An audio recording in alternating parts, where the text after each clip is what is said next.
Hey everybody, welcome back. So I wanted to give you a video that shows not only who is funding Trump's campaign, who is funding Harris's.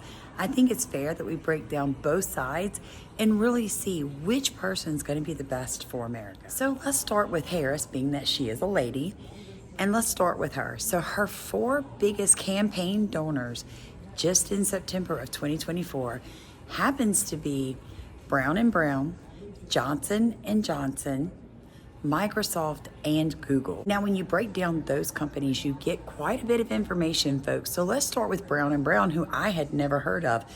Who are the main stakeholders and stockholders in Brown and Brown? Well, you probably could have guessed. We have BlackRock, we have State Street, and we have Vanguard. So when you look at Johnson and Johnson, again, who are the shareholders? BlackRock, Vanguard, State Street. So who are Google's stockholders? Guys, I can't make it up. Vanguard, State Street, and BlackRock.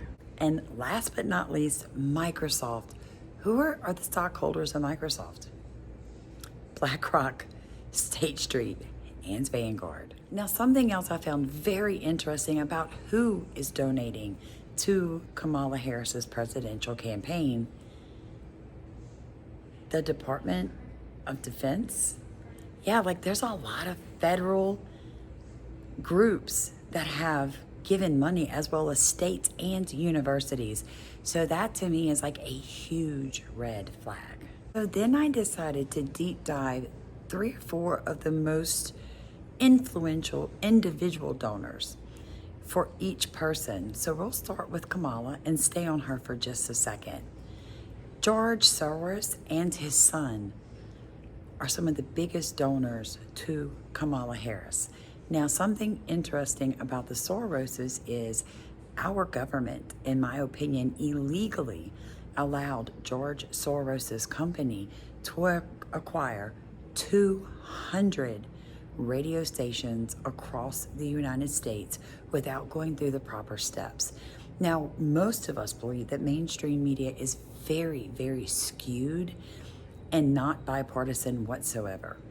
So it's a very liberal leaning group already, and him doing this just adds and stacks to what kind of news we're going to be able to receive from mainstream media. Then you've got the LinkedIn co-founder Reid Hoffman, who just loves to give money to the Democrat Party. Then you have Mike Bloomberg, who is the former New York City mayor. Now, he didn't really like Biden very much, but let's see what he does for Kamala. Okay, guys, so let's move on to former President Donald J. Trump. 2 of his biggest individual donors happens to be Elon Musk, which I don't think many people would be surprised by, right? And Tom Mellon, who was also a large contributor to Robert Kennedy Jr. Now, for September of 2024, the largest 4 corporation donors to Donald J. Trump happened to be Boeing. It was also Walmart, Lockheed Martin, and American Airlines. And you got it. Every single time I checked who their shareholders were, again, you're going to see Vanguard, BlackRock, and State Street. Now, something I did notice that was a little bit different between Donald Trump and Kamala Harris was the amount of money these corporations donated. So when you look at Trump's, you're looking at always below $800,000. When you're looking at Kamala Harris, it's almost always above $800,000. Now, I hear a lot of people saying this: oh, Kamala Harris is for the middle class. She's going to lower taxes for the middle class. But who are her donors? Large corporations. Guys, look at this. Meta. Do you know who Meta is? Meta is the one that is controlling Facebook, TikTok, Twitter. Yeah, even getting their hands into YouTube. I mean, this is a huge moneymaker. Meta is not donating to Kamala Harris so that she can add more taxes to them, if you catch my drift. And I think for most Americans, it's a serious question, like who is going to be better for the middle class because that's what makes up the most of America. Only 1% is uber rich, folks. Only 3% is over the $1 million mark. And only like 10% is below serious poverty. So you've got a pretty big middle class there. And we're the ones who carry the burden of taxation that we're dealing with. So you have to ask yourself, who is giving to these presidents? Because let me explain something to you. He who carries the purse strings carries the candidate. So if you have large corporations giving millions and millions of dollars to a candidate, then you cannot believe that that candidate is going to do anything to disrupt that money flow. And that's just the reality of what we are currently dealing with. Is it a good system? No. Does it need to be changed? Absolutely. But we've got less than 40 days to do this, folks.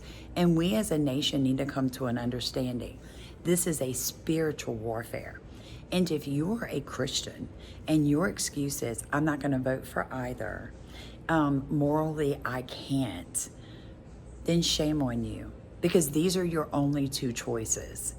And what Jesus said was for you to occupy, friend. Do you understand what the word occupy is? I'm occupying right now this space right here. I'm occupying it. I'm standing here. You can't stand here. Nobody can stand here. Why? Because I occupy this space. And if I step forward, I'm taking territory. So now I'm occupying that space. If I step back, I'm occupying this one. It's a super easy concept. However, you've got a bunch of lazy Christians across this country who feel like I'm not going to vote. I'm going to pray. Tell you something, you need to quit praying and you need to get to the voting booth, because if you don't help us put the best choice for this country in place, then it's going to be on you for failing, because Jesus gave you a mandate. Occupy until I return. Take territory for the kingdom. If you're a Christian, there's nothing about Kamala Harris that you can relate to, but you're going to have to pick one. And here's my thing. Choose life. It's very, very simple. Choose life. It's because of Trump's choices of Supreme Court justice that Roe v. Wade got overturned. So you need to be really considering those things. As a Christian, you can't sit this out. And if you do, I really think God in heaven's going to get you, folks. I'm just giving you my personal opinion. I love you guys so much. Please like, comment, and subscribe. Share this video. Let's get the truth out. And I also feel like I need to say this. What a lot of people don't understand is old-timey Democrats or new age Republicans. It's happened so many times in our country. So when you look back from like the late 1800s all the way through to like 1960, you see Republicans real big on supporting corporations and being against the working man, in the sense we didn't want them unionizing. You know, it was all about the dollar. What you're seeing more now in 2020 and up is that Republicans have kind of started taking more of the stance of the little man, supporting unions, supporting workers' rights, supporting the environment. Because again, back in that, up to 1960, most Republicans voted against anything that caused a corporation to have to care about the environment.